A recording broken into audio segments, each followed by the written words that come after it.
പയ്യന്നൂരിലെ fund തട്ടിപ്പ് വിവാദത്തിൽ ഉരുണ്ടുകളിയുമായി CPM. V കുഞ്ഞികൃഷ്ണന്റേത് പ്രാദേശിക വിഷയം മാത്രമെന്ന് പറഞ്ഞ് നിസ്സാരവൽക്കരിക്കാനുള്ള ശ്രമമാണ് സംസ്ഥാന സെക്രട്ടറി MV ഗോവിന്ദൻ നടത്തിയത്.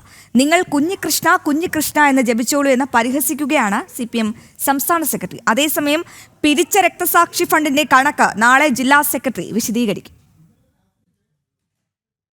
ഫണ്ട് തട്ടിപ്പുമായി ബന്ധപ്പെട്ട് കുഞ്ഞികൃഷ്ണൻ ഉയർത്തിയ ചോദ്യങ്ങൾക്ക് മറുപടി പറയാതെ ഉരുണ്ട് കളിക്കുകയാണ് CPM സംസ്ഥാന സെക്രട്ടറി MV ഗോവിന്ദൻ.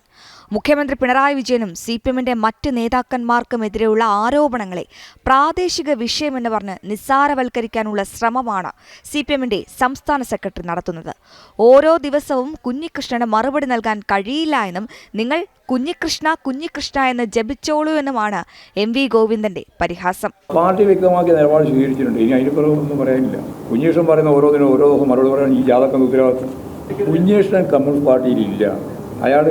അയാൾ ഉയർത്തുന്ന ഒരു കാര്യത്തിനോടും ഞങ്ങൾ പ്രതികരിക്കേണ്ട കാര്യവുമില്ല. ഞങ്ങളത് പറയേണ്ടത് പയ്യന്നൂർ തന്നെ പറഞ്ഞിട്ടുണ്ട്. ഇനിയും പറയേണ്ടതുണ്ടെങ്കിൽ അവിടെ പറയാം. അത് പ്രാദേശിക പ്രശ്നമായിട്ട് മാത്രം കണ്ടാൽ മതി. അവിടെ ഉള്ള കാര്യം അവിടെ പരിഹരിച്ചു പോകും. അത് കുഞ്ഞികൃഷ്ണനെ പാർട്ടിയിൽ നിന്ന് പുറത്താക്കിയ ഒരാളാണ്. അയാൾക്ക് എന്ത് ഉന്നയിക്കാം. അതുകൊണ്ട് ആ ഉന്നയിക്കുന്ന കാര്യം വെച്ചുകൊണ്ട് ഞങ്ങളുടെ ചർച്ച ചെയ്യാൻ ഉദ്ദേശിക്കുന്നില്ല.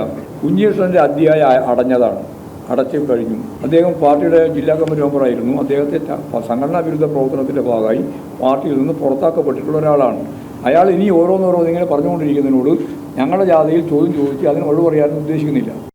അതേസമയം വി കുഞ്ഞികൃഷ്ണന്റെ പുസ്തകവുമായി ബന്ധപ്പെട്ട വിശദീകരണം നൽകാനാണ് CPM നീക്കം. ഇതിന്റെ ഭാഗമായി CPM കണ്ണൂർ ജില്ലാ സെക്രട്ടറി നാളെ മാധ്യമങ്ങളെ കണ്ട കണക്കുകൾ വിശദീകരിക്കും. അതേസമയം വി കുഞ്ഞികൃഷ്ണന്റെ പുസ്തകം പുറത്തു വന്നതിനു ശേഷം നടത്തുന്ന കണക്ക് പറയൽ സത്യസന്ധമായിരിക്കുമോ എന്ന വിമർശനവും ഉയരുന്നുണ്ട്. ജനം, കണ്ണൂർ.